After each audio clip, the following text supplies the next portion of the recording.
안녕하십니까. 저는 이번에 50대의 마지막 열차를 탄 홀몸 엄마입니다. 이 사연을 쓰기로 마음먹기까지 꽤나 고민을 하고서 컴퓨터를 킨 것인데요. 저의 사랑하는 딸이 한번 올려보자고 해서 딸 도움을 받아 이렇게 키보드를 두들깁니다. 어떻게 써내려가야 할지 몰라 과거를 찬찬히 돌아보면서 종이에 몇 자 연습한 뒤에 쓰고 있어요. 자녀 있으신 분들은 저의 가슴 철렁했던 이 사연에 마음 써서 공감해 줄 것이라 생각이 듭니다. 바보 같은 저의 불찰로 인해 자식을 잃어버렸던 멍청한 엄마의 반성문이 될 것 같아서요. 저는 한창 청춘인 시절 남편을 만나서 결혼을 하였습니다. 혼전 임신으로 결혼을 한 것이지만 절대 실수가 아니었고 이미 결혼을 약속한 사이에서 아이가 먼저 생겨버린 것이죠. 사실 아이를 낳기 전까지만 해도 저희 부부는 남들 해먹고 사는 만큼 평범하게 살았습니다. 남편이 돼지고기 납품 업체 사장으로 있었는데 계약건이 많아서 가정을 꾸리기에 문제없는 형편이었거든요. 그런데 남편의 승승장구에 배가 아팠던 부하 직원의 나쁜 시기로 남편은 거짓 누명을 썼고 사업은 부도를 맞게 되었죠. 그때는 저희가 이미 결혼을 했을 때였고 아이도 출산일을 앞두고 있는 상황이었습니다. 그런 와중에 사업부도 때문에 집안에 압류딱지가 붙게 되었어요. 또 작은 아파트를 마련했던 곳에서도 쫓겨나고 말았습니다. 부도라는 일이 마냥 남일 같기만 했는데 제게도 일어날 수 있는 일이라는 걸 그때 실감했네요. 남편도 홀로 자책을 굉장히 많이 했거든요. 제 몸이 한참 불편할 때여서 길거리를 오래 돌아다니는 건 불가능했는데 그 때문에 남편이 굉장히 고생을 했었습니다. 남의 집을 두들겨 생전해보지 않은 구걸도 했고 저렴한 여관에 찾아가 무릎 꿇고 사정하며 공짜로 숙식 제공을 받기도 했죠. 그래도 저희 부부의 긴박한 처지를 이해해 주시는 분들이 많았습니다. 제가 임산부인 걸 보고 마음 써서 들여보내주신 어르신 부부들을 지금도 하나하나 마음속에 기억하고 있답니다. 제 몸이 이렇지만 않았어도 남편의 고생을 반으로 덜어줄 수 있었을 텐데 남편한테도 미안하고 뱃속의 아이에게도 미안하더군요. 남편은 있는 돈 없는 돈 털어서 주위 친구들에게 돈까지 빌린 다음 작은 단칸방 월세를 구했는데요.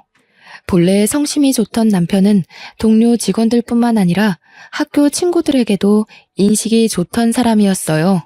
그래서 친구들도 제 남편이 어렵게 되자 작은 돈 모아 남편에게 그냥 줬다고 들었습니다.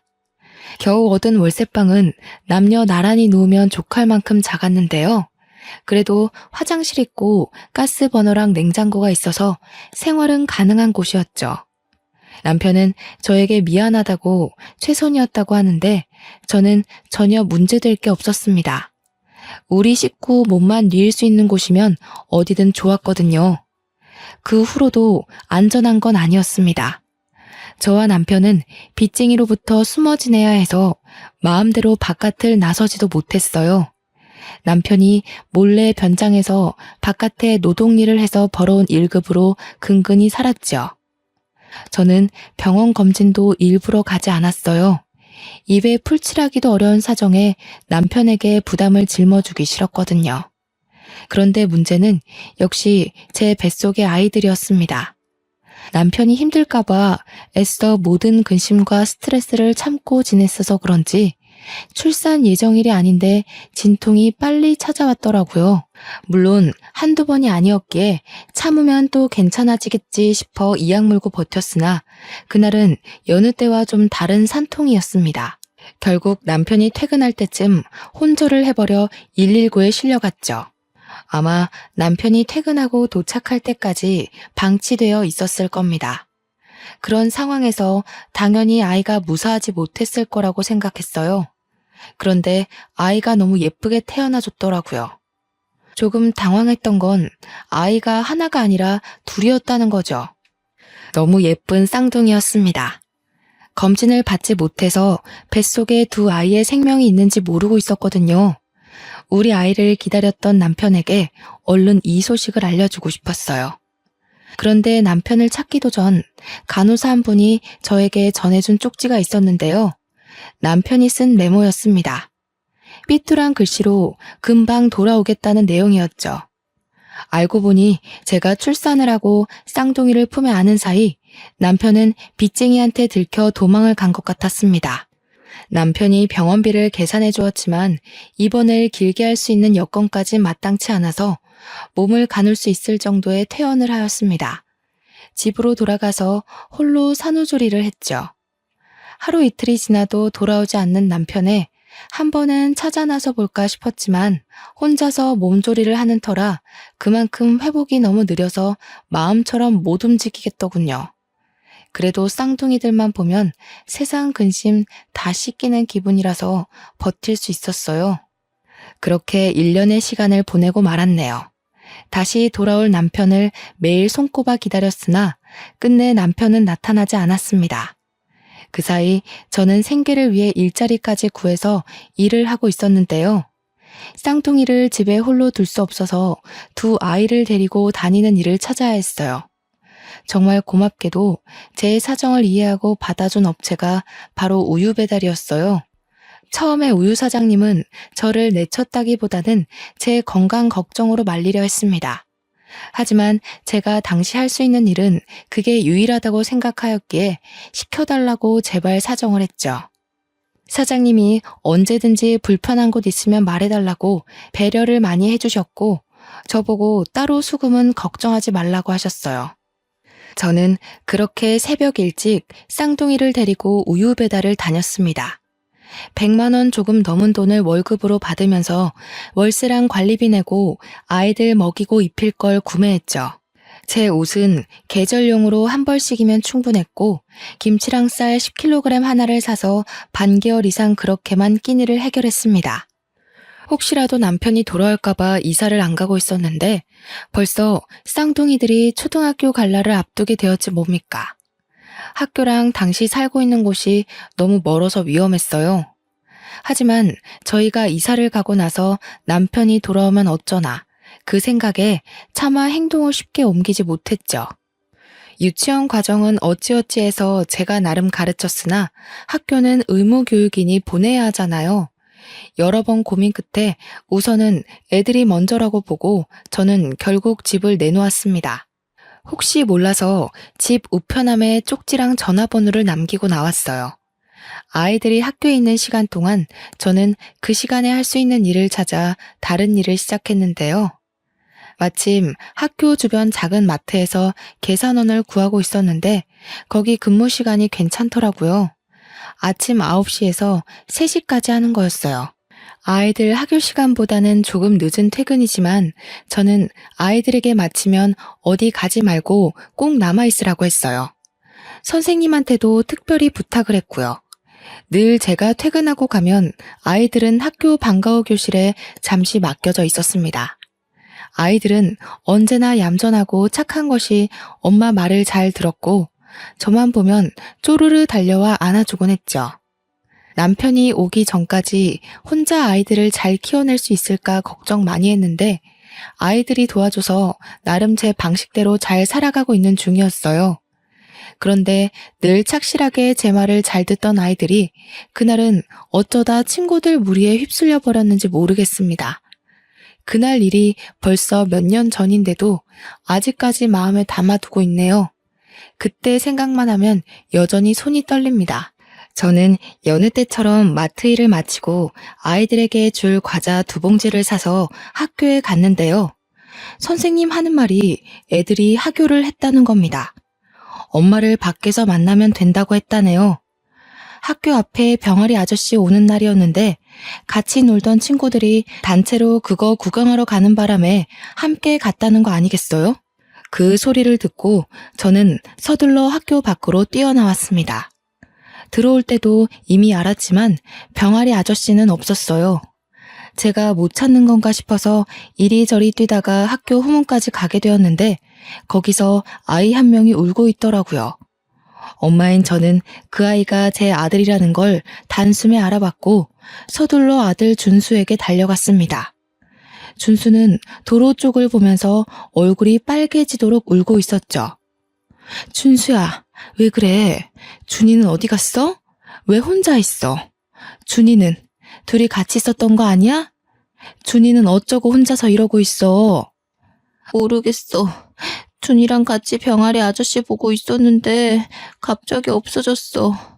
준이를 막 불러도 준이 목소리를 못 찾겠어. 학교에도 없어. 이때 저는 철렁 내려앉은 간 때문에 다리에 힘이 풀려버렸습니다. 심장이 너무 빨리 뛰고 손이 떨려서 당장 머릿속이 새하얘졌어요. 그렇게 준수를 붙잡고 한참을 불안에 떨고 있다가 혹시 어디선가 준이가 울고 있지 않을까? 이쯤 되면 친구들이랑도 다 헤어졌으니 엄마를 찾고 있지 않을까? 그런 간절한 마음을 안고 서둘러 일어나 준수 손을 잡고 다시 학교를 찾았어요. 급히 학교 안을 뒤지기 시작했습니다. 선생님들에게도 또 찾아가 제 사정을 말씀드렸더니 당시 교무실에 있던 선생님들이 전부 놀라서 제 딸 준이가 갈 만한 곳을 함께 뒤졌어요. 결국 한 선생님의 신고로 경찰까지 오게 되었고 함께 학교 CCTV까지 뒤지게 되었죠. CCTV에 준이가 찍혀 있는 걸 보고 저는 잠깐 안도를 했던 것 같습니다. 준이를 찾을 수 있다고 막연히 믿었던 겁니다. CCTV 화면을 가만히 지켜보는데 준이가 병아리를 사가는 친구들을 따라가다가 함께 버스를 올라타 버렸더라고요. 그걸 보자마자 저는 애가 타고 마음이 급해져서 몸을 제대로 가누지도 못했습니다. 아휴, 어떡해. 내 딸. 아이고, 선생님, 준이 어떡해요? 제 딸 어떡해요? 한 번도 버스를 타본 적이 없는 아이예요. 경찰 선생님, 제 딸 좀 찾아주세요. 어머님, 우선 진정하시고요. CCTV 찾아서 버스 노선 따라가다 보면 찾을 수 있을 겁니다. 요즘은 거리마다 카메라가 설치되어 있잖아요. 그렇죠, 경찰관님? 그럼요. 버스 탄 시간이 얼마 안 된 것 보면 금방 찾아낼 수 있습니다. 어머님께선 일단 저희랑 같이 서해 신고 접수하러 가시죠. 주변에서 저를 안심시켜 주었지만 저는 이미 온전한 정신이 아니었습니다. 불안한 마음이 가시지 않아서 그때부터 거의 오열했던 것 같아요. 경찰서에 가서 우리 딸을 실종 신고로 접수했고 경찰이 아이를 찾게 되면 연락 주겠다고 해서 일단 준수만 데리고 집에 왔습니다. 아이 하나 없을 뿐인데 집이 텅텅 비어 보이더군요. 준이 생각 때문에 도통 진정이 안 됐어요. 깜빡하고 준수 밥도 못 챙겨줬다는 걸 뒤늦게 알고 알턴 몸을 일으켜 밥을 준비했죠. 그러면서도 휴대폰을 몇 번이나 들여다봤는데 날이 저물어 가도록 경찰서에서 연락이 없더라고요. 그러다 꼬박 밤이 되었을 무렵 제가 먼저 경찰서 다시 연락해봤습니다. 어머님, 저희가 최대로 찾고 있는데 아무래도 아이가 아줌마 한 분을 따라간 것 같아요. 버스에서 내린 곳은 확인이 됐는데 그 동네가 인터넷도 잘 안 터지는 곳이라 CCTV도 몇 개 없더라고요. 뭐라고요? 아줌마라뇨? 무슨 아줌마요? 그럼 지금 우리 딸 못 찾고 있다는 말씀이세요? 우리 딸 찾아준다고 하셨잖아요. 아이고 준이야, 우리 준이 찾을 수 있다면서요, 선생님. 이쯤 되면 미아 신고가 접수돼서 연락이 올 법한데 데려간 사람이 경찰서에 맡기지 않았나 봐요. 저희 쪽에서 방금 아이가 마지막으로 찍혔던 현장으로 출발했거든요. 조금만 더 기다려주세요. 죄송합니다. 저는 준수 밥을 준비하다 말고 그대로 풀썩 주저앉아 버렸습니다. 바닥에 몸을 묻고 목이 매도록 울었죠. 제가 우니까 준수도 겁에 질려서 같이 울었는데 엄마가 돼서 아들 불안을 진정시켜주지는 못할 망정 오히려 제 아들을 부둥켜 안으며 준이 이름만 여러 차례 불렀네요. 아이고 준수야, 우리 준이 어떡하니? 준수야, 네 동생 어떡해? 준이야, 제발 무사해줘. 제발 엄마한테 무사히 돌아와야 돼. 그렇게 저는 이틀이 지나도 준이를 만날 수가 없었고 경찰한테서는 최대한 찾고 있다는 소리만 반복해서 들었습니다. 준이를 못 본 지 일주일 지나서는 전국적으로 실종 신고가 전달되었고요. 한 달이 지나서는 제가 나서서 실종 미아 전단지를 만들어 붙이고 다녔죠. 선생님들도 이 사실을 알고 나서 많이 안타까워했습니다. 제가 학교 주변에 보이면 함께 전단지 나누는 걸 도와주기도 했어요. 이건 나중에 알게 된 사실인데 제 아이들을 그냥 하교시켜버린 선생님이 죄책감을 견디지 못하고 학교를 그만뒀다고 하더군요. 선생님을 탓할 생각은 없었는데 안 좋은 소식이 들리니 마음이 배로 안 좋았어요. 우리 준이는 준수보다 5분 늦게 태어났는데 고작 5분 차이라도 준수보다 많이 동생이었습니다. 오빠보다 학습 능력이나 적응 능력이 떨어져서 늘상 오빠 손잡고 다니는 걸 좋아했고요.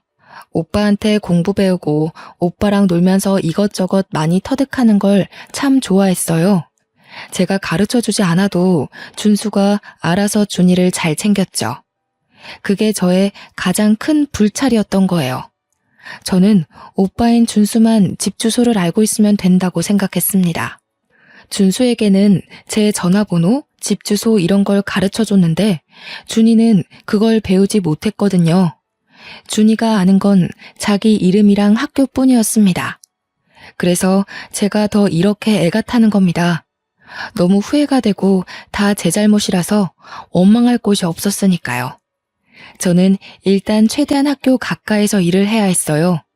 마트 일도 학교 근처라 가까웠지만 그것보다 더 가깝기를 원했죠. 아이들이 정문을 들락날락하는 게 보일 만큼이요. 그나마 그러한 곳이 문방구 일이었는데 거긴 개인이 자리내서 하는 거라 딱히 알바를 쓰지 않더군요. 그렇게 생각해낸 게 작은 포차를 하는 거였습니다. 처음에는 붕어빵을 할까 하다가 준이가 국화빵을 좋아했던 게 생각이 나 국화빵으로 장사를 시작했어요. 장사하다가 한 번씩 제 딸의 모습과 비슷한 아이를 발견하면 미친 듯이 달려가 확인하는 짓을 며칠간 반복했습니다. 그러다 1년 뒤에 그토록 기다렸던 경찰한테서 연락이 왔는데요. 어머님, 김창진 씨가 남편분 되시죠? 신원 확인이 필요해서 경찰서에 방문해 주셔야 될 것 같습니다. 김창진 씨가 맞다면 애석하게도 사망한 채로 발견이 되셨거든요. 기다렸던 준이의 연락은 아니었지만 남편의 사망 소식은 저를 또 한 번 무너지게 하는 일이었어요. 남편은 끝내 식구 곁을 돌아오지 못했고 산중 어딘가에서 등산하던 사람의 신고로 유골로 발견이 되었다고 해요. 착하게 살아온 제 남편, 도망치고 도망치다가 그런 험한 꼴로 외롭게 죽었다고 생각하니 너무 가슴이 미어졌습니다. 토끼 같은 새끼들 얼굴 한번 보려고 제 출산일을 그토록 기다렸던 사람인데 끝내 아이들을 보지도 못하고 눈을 감았다니 이렇게 불쌍한 처지가 또 어디 있단 말입니까? 저는 어린 아들과 둘이 조촐하게 남편의 장례를 치르고 남편을 납골 땅에 안치했습니다. 문득 그런 생각이 들더군요. 돌아오지 못하고 사망으로 소식을 알린 남편처럼 제 딸도 그렇게 돌아올까봐 너무 무서웠어요. 그동안은 아니라고 내 딸 분명 살아있을 거라고 굳게 믿고 지냈는데 남편의 부고 때문에 너무 크게 흔들린 거죠. 매일 밤 자기 전에 하늘에 있는 남편에게 빌었어요. 우리 어린 딸 준이 당신이 좀 지켜달라고.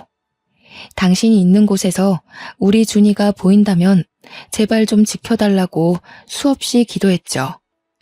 야속하게도 사건은 해결되지 못한 채 세월만 계속 흘렀고 실망과 좌절만 갈수록 커졌습니다. 그 사이 준수가 벌써 초등학교를 졸업하는 지경까지 왔는데요. 준수의 교복을 맞추고 집으로 돌아온 그날 밤, 저는 마지막까지 붙잡고 버텼던 동아줄을 놓고서 눈물을 터뜨리고 말았습니다. 아들 걱정해서 평소에는 몰래 울음을 삼켰는데 옷장에 걸려있는 아들 교복을 보니 더는 못 참겠더라고요. 우리 준이도 교복을 맞춰야 할 나이가 되었는데 미안하다 준수야. 엄마가 우리 아들 생각해서라도 힘을 내야 하는데 도무지 네 동생 걱정으로 하루하루가 죽을 만큼 힘들구나. 도대체 준이는 어디에 있는 걸까? 엄마, 나 이제 이만큼 컸으니까 꼭 경찰이 되려고 노력할 거야. 그래서 내가 준이 찾아줄게. 그러니까 울지 마. 엄마가 울면 준이도 많이 속상할 거야. 고작 14살인 아들인데 얼마나 속이 깊던지. 제가 참지 못하고 다시 눈물을 흘리는 걸 아들이 안아주면서 자기만 믿으라고 계속 저를 달래주었습니다. 아들 앞에서 참 면목이 없었으나 그게 그렇게 의지가 되더라고요. 그날 후로 저는 제가 준수에게 너무 소홀했구나 싶어 더더욱 악착같이 살기로 마음먹었습니다. 준이도 아직 생사에 대한 연락이 없는 것 보면 분명 살아있을 거라고 믿기로 했죠. 그렇게 준수가 대학을 가게 되고 준이에게 해줄 몫까지 보태어 준수를 뒷바라지를 해왔습니다. 준수는 저한테 경찰이 될 거라고 포부를 밝힌 순간부터 단 한 번도 장래의 희망을 바꾼 적이 없었는데요. 정말로 번듯한 경찰 공무원이 된 거 있죠. 저는 아들이 얼마나 열심히 공부하고 노력했는지 지켜봐서 알고 있어요. 첫 시험에서 바로 합격했는데 그동안의 노력이 빛을 발한 것 같아 그게 너무 자랑스럽다가도 어린 나이부터 저 때문에 원하는 꿈 한 번 꿔보지 못하고 경찰만 바라보고 달려온 건 아닌가 하는 생각에 오랜만에 눈물을 보여버렸네요. 고맙다 준수야. 엄마가 신경을 많이 못 써줬는데 이렇게 잘 커줘서 너무 고마워. 그리고 미안해. 엄마가 너한테까지 마음의 짐을 짊어준 것 같아. 그게 너무 미안해서 어쩌니? 그런 말 하지 마. 준이는 나한테도 동생이잖아. 내가 준이 손만 잘 잡고 있었어도 이렇게 되진 않았을 텐데. 내 잘못이 커. 무슨 일이 있어도 내 동생 내가 꼭 찾을 거야. 아휴, 이 착한 것. 좋은 집에서 좋은 부모 만나 자랐으면 이 고생 안 해도 되었을 텐데. 엄마라는 사람이 너무 못난 모습만 보여줬네. 그래도 정말 멋있게 커줬다 우리 아들. 참 장해. 그만 자취해도 된다는 제 말에도 준수는 끝까지 저와 같이 사는 걸 고집했습니다. 출근 거리가 멀어서 피곤할 텐데도 괜찮다고만 하네요. 그래도 아들이 멋진 경찰이 되는 덕분에 저는 본래 살던 집 주변으로 조금 더 큰 전셋방을 얻을 수 있었어요. 이 동네를 완전 떠날 수 없었던 건 순전히 우리 딸 때문이었죠. 혹시라도 우리 딸이 이 동네를 기억해서 찾아올 수도 있잖아요. 그렇게 준수가 경찰이 되고 1년 차가 지났을 무렵 준수가 저한테 몸 생각하라고 부탁을 하는 바람에 장사를 접고 한동안 집에서 쉬게 되었어요. 무료하게 집에만 박혀 있으면 또 늘어질 수 있으니 제게 요리학원을 또 등록해 주더라고요. 언제 한번 아들한테 결혼하기 전에 요리하는 걸 좋아했었다고 우스갯소리로 한번 말한 적이 있는데 아들이 그걸 기억하고 서프라이즈로 수강을 신청해 준 거 아니겠습니까? 솔직히 학원에서 요리 수업 받을 때만큼은 정말 하나도 잡생각이 안 나는 거 있죠? 다른 사람 인생살이도 들을 수 있었고 제 사정에 위안도 많이 받았어요. 서로 좋은 말도 많이 주고받는데 사람들과 어울려 지내서 그런지 우울감도 걷어지는 느낌이었죠. 수업 들은 내용들을 꼬박 수첩에 메모해서 아들이 준 용돈으로 아들에게 요리를 선보이면 아들이 맛있다고 저를 치켜 세워주며 큰 호응을 해주는데 그때마다 민망해 죽겠더라고요. 그래도 어딘가 모르게 저희 집안의 분위기가 달라졌어요. 저와 아들 사이에선 늘 슬픔만 가득했거든요. 그런데 나날이 먹구름이 걷어지고 있는 게 느껴져서 솔직히 조금은 숨통이 트이는 거 아니겠습니까? 이게 다 살면서 이 못난 엄마를 보필하느라 애썼던 자랑스러운 우리 아들 덕분이겠죠. 다 죽은 사람처럼 딸 전단지를 돌리는 것도 아들의 힘을 빌려 SNS에 실종가족 소식을 등록하고 난 뒤부터 활동하지 않았습니다. 아들이 경찰로서 선배들에게 부탁해서 힘쓰고 있으니 저보고는 다시 만나게 될 준이를 위해 몸조리하라고 하더군요. 한 번도 가져본 적 없던 저만의 시간을 조금이나마 찾아서 지내고 있을 쯤이었습니다. 준수 말고는 연락 올 데가 없는 저에게 모르는 번호로 한 통의 전화가 왔는데요. 요리학원 쪽 연락인가 싶어서 아무런 생각 없이 전화를 받았습니다. 수화기 안에서 가냘픈 아가씨의 목소리가 흘러나왔어요. 강준수 씨 댁 맞냐고 묻는 소리였죠. 네, 제가 준수 애미 되는 사람인데요. 누구시죠? 우리 준수 친구 되시는 분인가요? 전화번호를 잘못하셨네요. 준수 번호를 알려드릴까요? 제 신원을 먼저 밝혀주었는데 정작 안에서 돌아오는 대답이 없더라고요. 누구길래 제 번호를 알고 전화를 했고 우리 아들을 찾는 건지 궁금했습니다. 혹시 제 아들에게 여자친구라도 생긴 걸까? 그런 생각도 했었죠. 계속 기다려도 대답이 없길래 여보세요? 여보세요? 두어 번 더 목소리를 냈어요. 그러니 안에서 흐느끼는 소리가 들려오는 겁니다. 그러면서 아가씨가 목소리를 겨우 내며 엄마 하는데 그 순간 심장이 바닥으로 떨어지고 말았죠. 분명 처음 듣는 목소리인데도 누군지 알 것만 같아서 저절로 눈물이 차올랐습니다.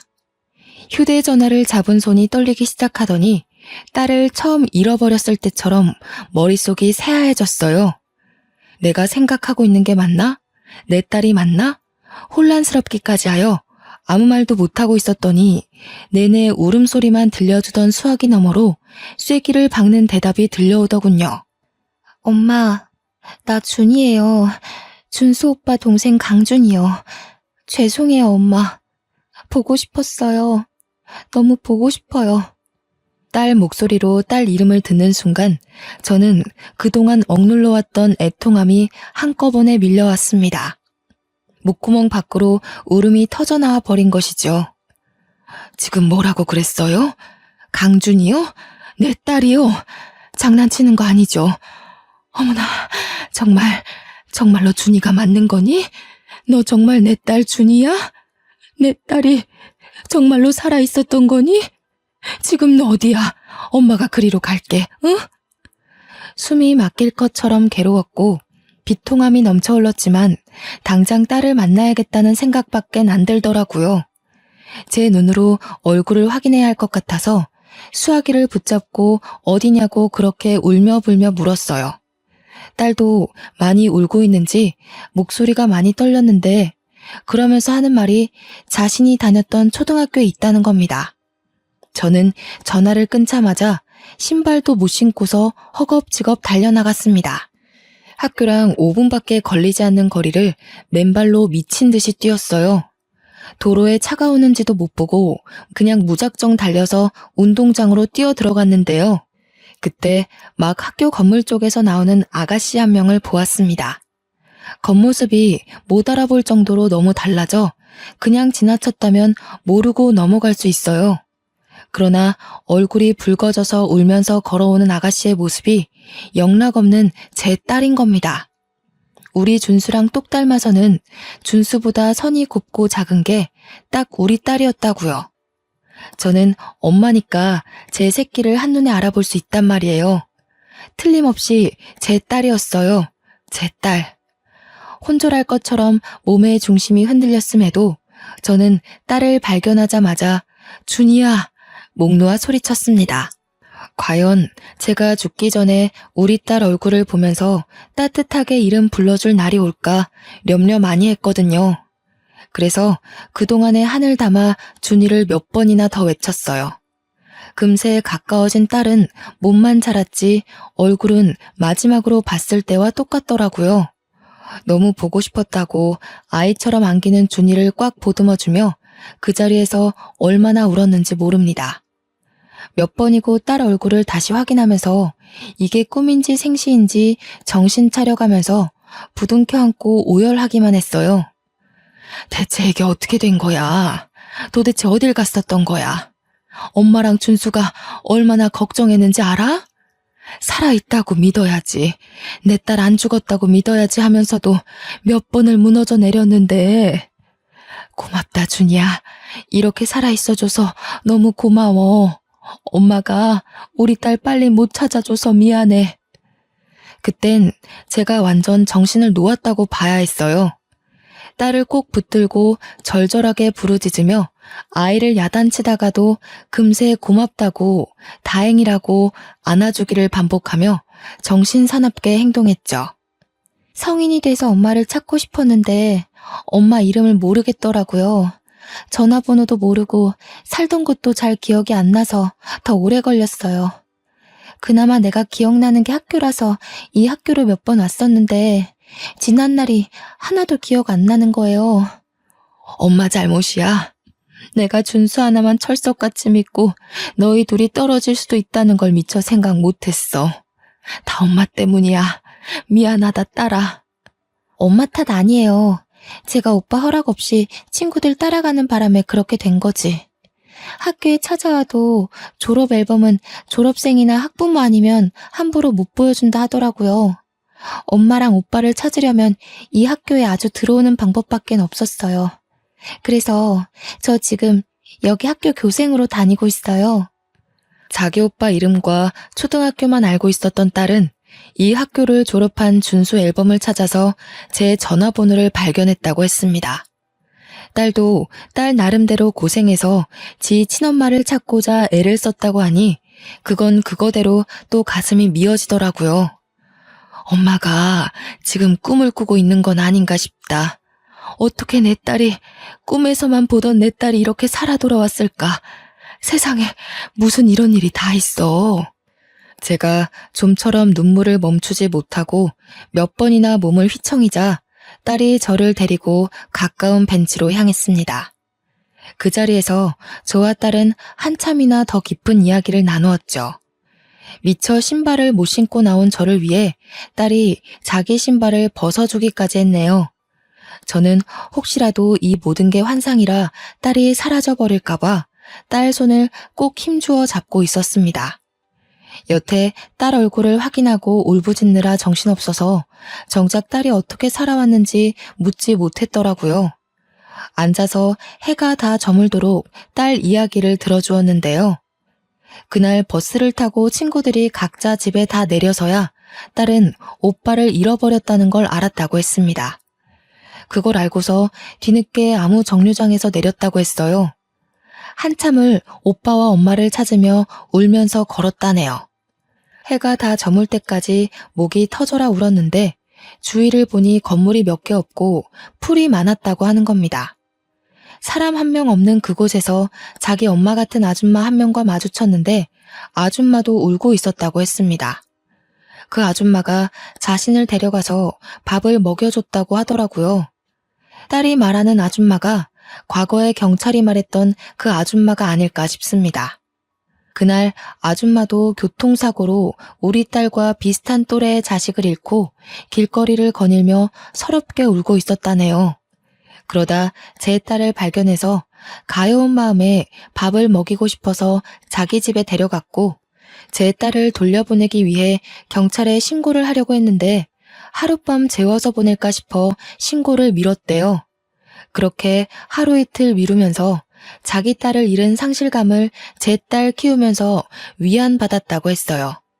제 딸을 돌려보내는 게 마치 자기 죽은 딸을 완전히 보내주는 것만 같아서 차마 마음의 준비가 안 되었다고 하는 겁니다. 딸 말로는 그래서 일이 이렇게 되어버렸다고 해요. 그 아줌마가 딸이 좀 자라고 난 후 그동안 잘못을 용서 빌었다고 하대요. 솔직히 화가 나는 게 당연하잖아요. 하지만 저는 이미 20여 년이나 지나버린 세월 동안 그 아줌마에게 분노와 원통함을 다 토해낸 터라 지금은 그저 이렇게 제 딸을 살려놓은 것만으로도 감사할 따름이더군요. 제 처신이 이해 안 되실 수도 있다고 봅니다. 사실상 딸에게 따져서 그 아줌마를 유괴범으로 신고해버릴 수도 있었겠죠. 하지만 이렇게 다시 만난 딸이 너무 귀하고 예쁘게 잘 커줘서 이것만으로 모든 걸 용서할 수 있겠더라고요. 딸도 그랬습니다.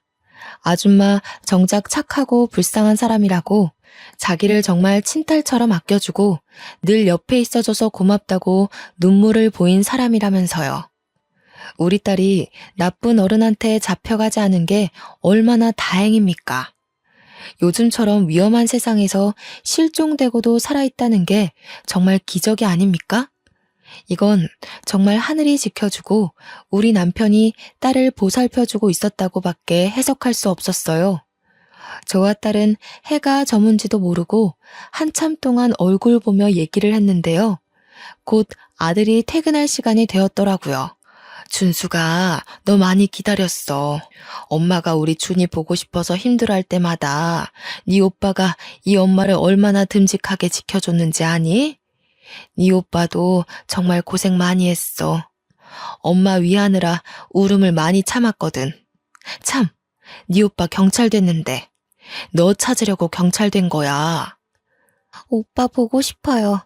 엄마랑 오빠 얼굴 잘 기억이 안 나서 속상했는데 얼른 만나고 싶네요. 또 오빠한테 잘못했다고 용서도 빌어야죠. 엄마랑 오빠 만나면 꼭 용서를 구하겠다고 그렇게 기다리면서 살았거든요. 저는 믿기지 않은 딸의 생사를 다시 한번 실감하며 하늘에 있는 남편에게 감사 인사를 올렸습니다. 딸은 이미 교생 수업을 마친 시간이라 퇴근을 한 상태였고요. 딸 손을 꼭 잡고서 집으로 데려왔어요. 준수가 오기 전에 함께 먹을 저녁상을 진수성찬으로 차렸어요. 딸이랑 함께 식사를 준비하는데 제가 자꾸만 꿈 아니냐고 묻는 말에 그때마다 딸이 뽀뽀해주면서 꿈 아니라고 얘기해줬어요. 뒤돌아서면 사라져버릴까봐 계속 신경이 쓰이더라고요. 화장실 가서도 몇 번이나 딸 목소리를 갈구했는지 몰라요. 오늘 아줌마한테 엄마 집에서 잔다고 허락받았어요. 저야말로 엄마 안 사라지게 꼭 붙어 잘 테니까 걱정 마요. 새 식구 먹기엔 과분한 밥상을 차려놓고 나니 아들이 잠시 뒤 퇴근하고 들어오더라고요. 준수는 처음에 밥상을 보고 놀랐다가 웬 아가씨가 있으니 더 당황해서 신발장에 멀뚱히 서 있었어요. 그러자 딸이 준수를 보고 울음 터뜨리면서 오빠라고 부르는 소리에 준수도 준이를 단번에 알아보더군요. 준이야, 너 정말 준이니? 도대체 이게 어떻게 된 일이야? 어떻게 집에 온 거야? 그동안 어디 있었는데? 이렇게 살아있었으면서 왜 연락을 못했어? 아니다, 살아있어서 다행이야. 다 필요 없고 살아있어 준 것만으로도 됐어. 다 크고 나서는 준이 일로 눈물을 참기만 하던 준수가 자기 동생을 안아주며 우는데 참 서럽게 울더라고요. 저는 내 새끼 둘을 같이 안아주며 다독거렸습니다. 이렇게 제 두 팔로 내 새끼들을 둘 다 안을 수 있는 날이 돌아왔다는 게 너무 기뻤어요. 아줌마가 엄마한테 사과하고 싶대요. 내일 아줌마 집에 같이 가줄 수 있어요? 아줌마는 엄마가 무슨 원망을 하든 다 감당하겠다고 했어요. 대신 용서만 구할 수 있게 해달라고 전화 왔어요. 다들 진정이 되고 그동안 어떻게 지냈는지 준이 얘기를 다시 들었는데요. 준이를 데리고 있던 아줌마가 저뿐만 아니라 우리 아들까지 보고 싶다고 했다네요. 처음엔 망설였어요. 제 딸을 훔쳐간 사람을 대면하다니 말도 안 되는 만남이라고 생각했죠. 그러나 한편으로는 우리 딸이 어디서 어떻게 자랐는지, 누구 손에 길러졌는지, 이렇게 잘 키워준 그 아줌마라는 얼굴이 궁금하기도 했어요.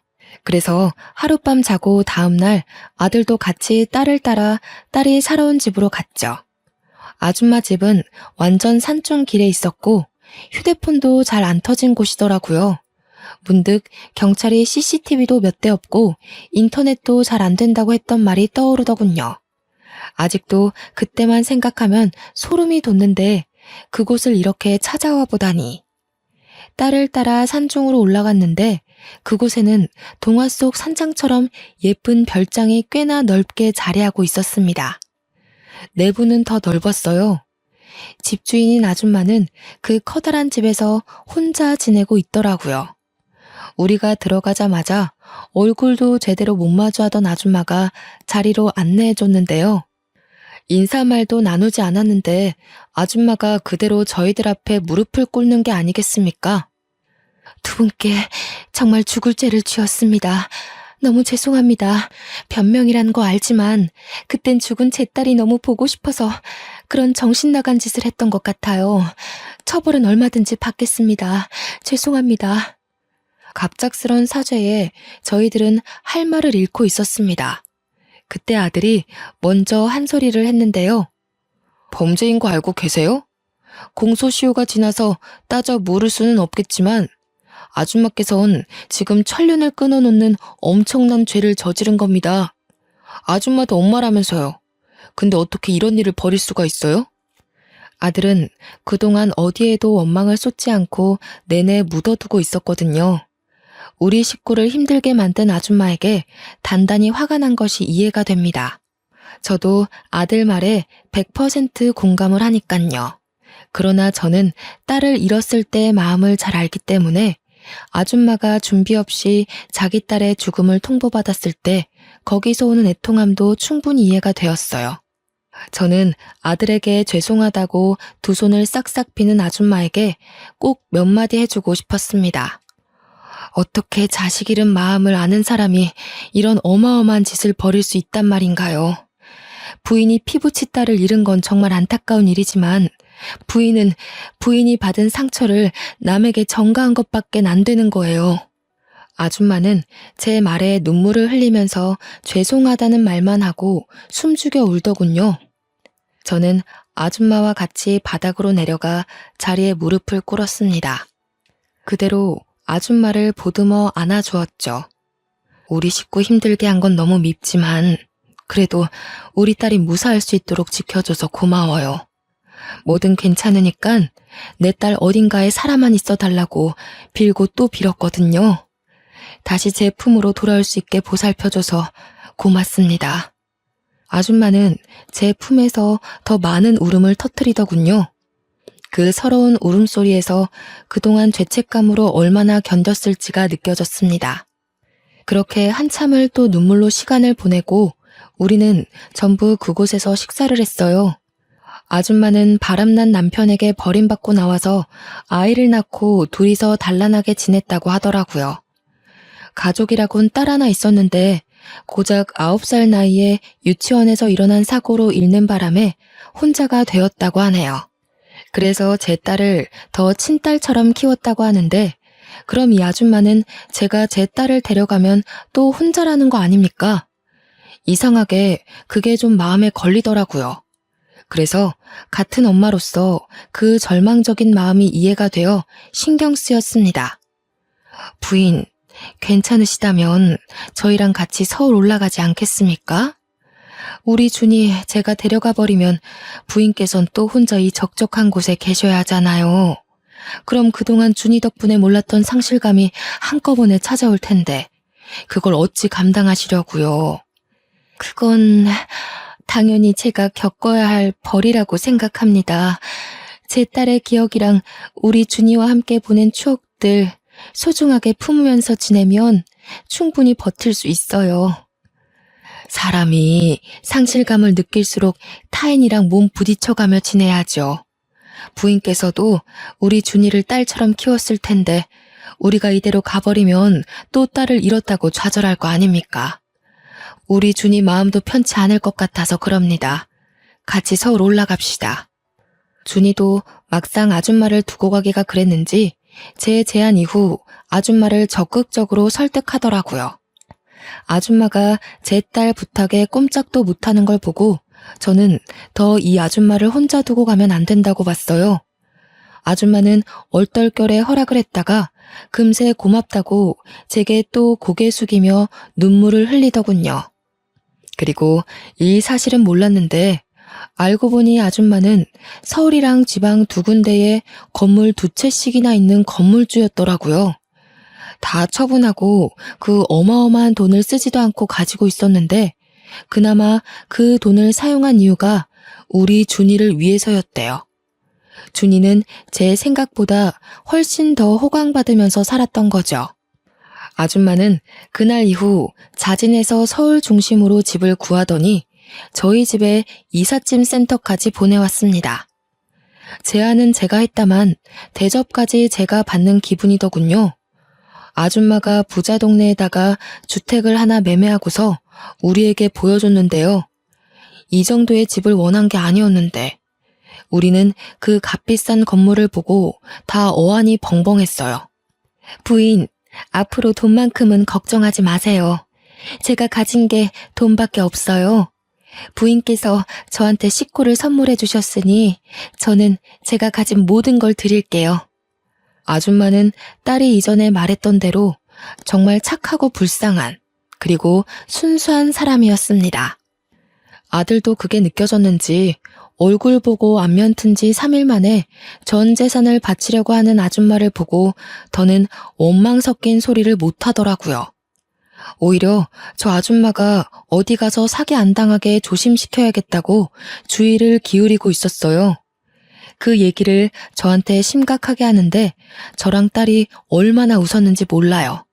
어쨌든 제게는 뜻밖의 식구가 하나 더 생긴 셈이었어요. 아들 하나, 딸 하나, 그리고 저와 나이가 1살 차이 나는 순박한 언니까지요. 아줌마는 저보다 더 우리 애들한테 관심과 애정을 주었는데요. 준이뿐만 아니라 준수 뒷바라지까지 솔선수범으로 나서서 지원해주고 있어요.